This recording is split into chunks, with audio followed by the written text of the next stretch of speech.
আসসালামু আলাইকুম দর্শক। এক হৃদয় বিদারক, দুঃখজনক, অবর্ণনীয় ঘটনার সাক্ষী হলো বাংলাদেশ আজ। বাঙালি জাতির ইতিহাসে এই ঘটনাটা দুঃখ, শোক এবং অবুঝ কোমলমতি সন্তানদের হারানোর এই বেদনা আজীবন স্মৃতি হয়ে থাকবে।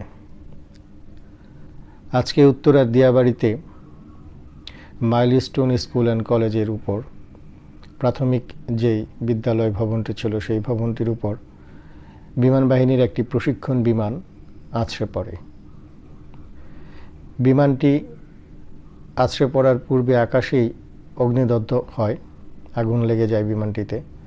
তারপর বিমানের পাইলট নিয়ন্ত্রণ হারিয়ে বিমানটি আছড়ে মাইলস্টোন স্কুলের প্রাথমিক শাখার শ্রেণীকক্ষে আছড়ে পড়ে এবং এই ঘটনায় এখন পর্যন্ত আইএসপিআরের তথ্য অনুযায়ী ১৯ জন নিহত হয়েছেন এবং ১৬৪ জনের মতো বিভিন্ন হাসপাতালে শয্যাশায়ী মৃত্যুর সাথে যুদ্ধ করে যাচ্ছেন, কোমলমতি শিশুসহ নানা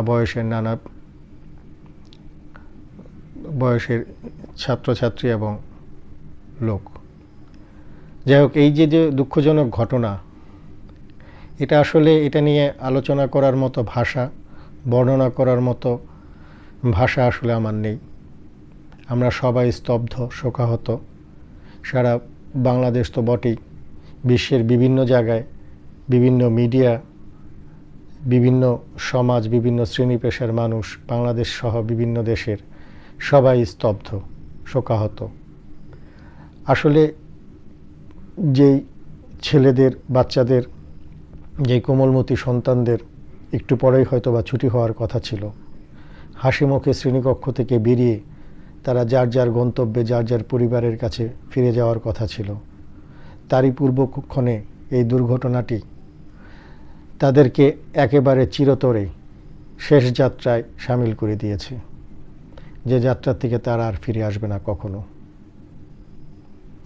এই দুর্ঘটনার কারণ কি সেটা নিয়ে আজকে আলোচনা করার কোনো যুক্তি খুঁজে পাচ্ছি না।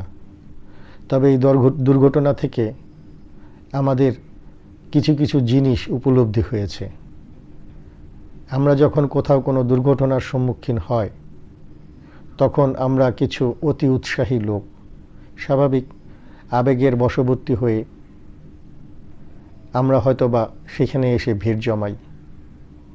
কেউ হয়তোবা ভিডিও করি, কেউ ফটো তুলি, কেউ হয়তোবা কি হয়েছে একটু দেখার জন্য খুব কাছ থেকে আমরা গিয়ে ভিড় করি। যার ফলে হয় যারা উদ্ধারকারী তাদের সে উদ্ধার তৎপরতা বিশালভাবে বিঘ্নিত হয়। যার ফলে যে উদ্ধার তৎপরতা করার জন্য, যা উদ্ধার কর্মকাণ্ড করার জন্য যতটুকু সময়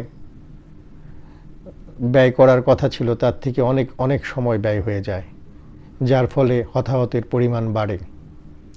আসলে এই কাজগুলো আমরা হয়তো বা বুঝে না বুঝে করে থাকি।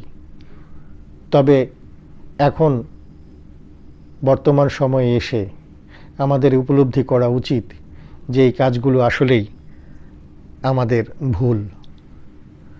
আমাদের যারা উদ্ধার করতে সক্ষম তারা হয়তোবা উদ্ধার কাজে অংশগ্রহণ করছে, সেটা ভিন্ন কথা।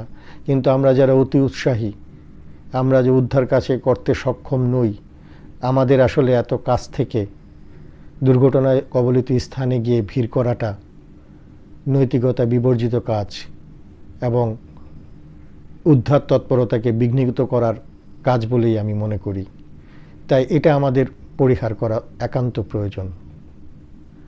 আজকে যে দুর্ঘটনাটি ঘটেছে, সেই দুর্ঘটনার ফলে উৎসুক জনতার যেই ভিড় দেখা গেছে, সেই ভিড়ের ফলে উদ্ধার তৎপরতা বিঘ্নিত হয়েছে। শুধু আজকের ঘটনাই নয়, এ যাবৎকালে বাংলাদেশে যতগুলি এরকম ঘটনা ঘটেছে, দুর্ঘটনাগুলি ঘটেছে, প্রত্যেকটাতে একই জিনিস লক্ষ্য করা গেছে। যাই হোক, এটা এখন আমাদের আসলে উপলব্ধি বোধোদয় হওয়ার সময়, উপলব্ধি করার সময়। আশা করি আমরা যার যার পক্ষ থেকে সচেতন হয়ে এই সমস্ত উদ্ধার তৎপরতায় বিঘ্ন করে এই সমস্ত অতি উৎসাহী মনোভাব আমরা পরিহার করব। দ্বিতীয় আরেকটি কথা না বললেই নয়, আজকে যে জিনিসটা আমার কাছে খুব বেশি গুরুত্বপূর্ণ মনে হয়েছে যে বাংলাদেশের রাজধানী ঢাকা, আসলে ঢাকাকে আমরা সারা বাংলাদেশের সকল কিছুর কেন্দ্রবিন্দুতে পরিণত করেছি। তার ফলে কি হচ্ছে? তার ফলে শিল্প কারখানা ঢাকায়, সরকারি অফিসগুলো ঢাকায়, মন্ত্রণালয়ের দপ্তরগুলো ঢাকায়, তিন বাহিনীর যত সদর দপ্তর ঢাকায়, এমনকি তাদের প্রশিক্ষণ কেন্দ্রগুলোও ঢাকায়। আসলে ঢাকা একটা জনবসতিপূর্ণ স্থান, 2 কোটিরও অধিক লোক ঢাকায় বসবাস করে। জনসংখ্যার চাপে ঢাকা শহর জর্জরিত। এই অধিক জনসংখ্যার কারণে ঢাকা শহরে নাগরিক যে সুযোগ সুবিধা, রোডঘাট থেকে ধরে কোনো সুযোগ সুবিধাই কিন্তু ঠিকমতো সরকার দিতে পারছে না। এত চাপ যে শহরে, সেই শহরে নিয়ম কতটুকু রক্ষা করা যায়, মৌলিক চাহিদাগুলো কতটুকুই বা পূরণ করা যায়। ঢাকা শহরে শুধু সরকারি, বেসরকারি বা মিল কারখানায় স্থাপনাও না, ঢাকা শহরের কেন্দ্রবিন্দুতে বাংলাদেশের সর্বোচ্চ বিদ্যাপীঠগুলো, বিশ্ববিদ্যালয় থেকে স্কুল, ভালো ভালো সবগুলি স্কুলই ঢাকা শহর কেন্দ্রিক এবং ঢাকা শহরকে কেন্দ্র করে গড়ে উঠেছে। যার ফলে উচ্চ শিক্ষার জন্য, একটু ভালো পরিবেশে ভালো শিক্ষা গ্রহণ করার জন্য বাবা মারা ঢাকামুখী। আর এর ফলে ঢাকা শহরে প্রচণ্ড পরিমাণ স্কুল কলেজ গড়ে উঠেছে, যেগুলো জনবসতি ঢাকায় বৃদ্ধি করার জন্য একটি গুরুত্বপূর্ণ কারণ বলে আমার মনে হয়। তো এইগুলোকে যদি সরকার একটু নজর দিয়ে স্থানান্তর করার চেষ্টা করে বা সারা বাংলাদেশে ছড়িয়ে ছিটিয়ে, বিশেষ করে বর্তমান ঘটনার প্রেক্ষাপটে বাংলাদেশ বিমানের ঘাঁটিটাকে সুদূর ভবিষ্যতে বা অদূর ভবিষ্যতেও যেন এই ধরনের দুর্ঘটনা আর কখনো না ঘটে, এর জন্য এই ঘাঁটিটাকে জনবসতিপূর্ণ এই ঢাকা শহর থেকে সরিয়ে কোলাহলমুক্ত কোনো স্থানে যদি স্থানান্তর করা যায়, যেখানে বিমানের উড্ডয়নের গতিপথে হয়তোবা অতটা ঘনবসতিপূর্ণ অঞ্চল থাকবে না, যদি কোনো দুর্ঘটনাও ঘটে ক্যাজুয়ালিটির পরিমাণ বা ক্ষয়ক্ষতির পরিমাণ হয়তোবা এতটা হবে না। এর একটি নজির অবশ্য আমরা পেয়েছি। চিটাগাংয়ে এর আগেও একটি বিমান দুর্ঘটনা ঘটেছিল, এই কয়েক মাস আগের ঘটনা। সেখানে একটি পাইলট আপ্রাণ চেষ্টা করে বিমানটিকে কর্ণফুলী নদীতে বিধ্বস্ত করে। আসলে সেখানে সেইরকম খোলামেলা উন্মুক্ত পরিবেশ ছিল, যার ফলে বিমানটি নদীতে বিধ্বস্ত করা গিয়েছে।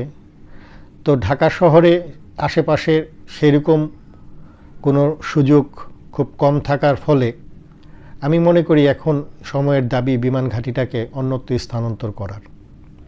সদর দপ্তর এখানে থাকতে পারে, বাট প্রশিক্ষণ বিমানগুলি বা আমরা যেটাকে তেজগাঁও বিমান বন্দর বা বিমান বাহিনীর যেই বন্দরটি রয়েছে, সেটিকে হয়তোবা স্থানান্তর করে ঢাকার আশেপাশে কোথাও নিয়ে যাওয়া যুক্তিযুক্ত বলে আমি মনে করি।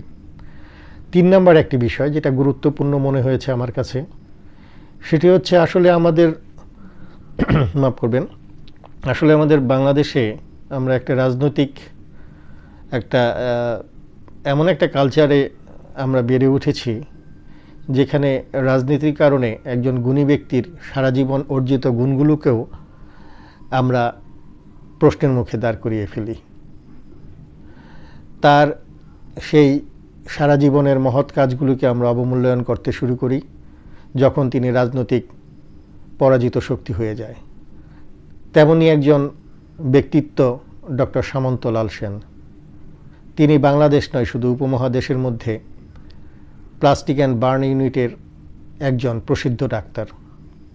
আজকের এই মুহূর্তে তাকে খুব মনে পড়ছে, তার প্রয়োজনও আছে।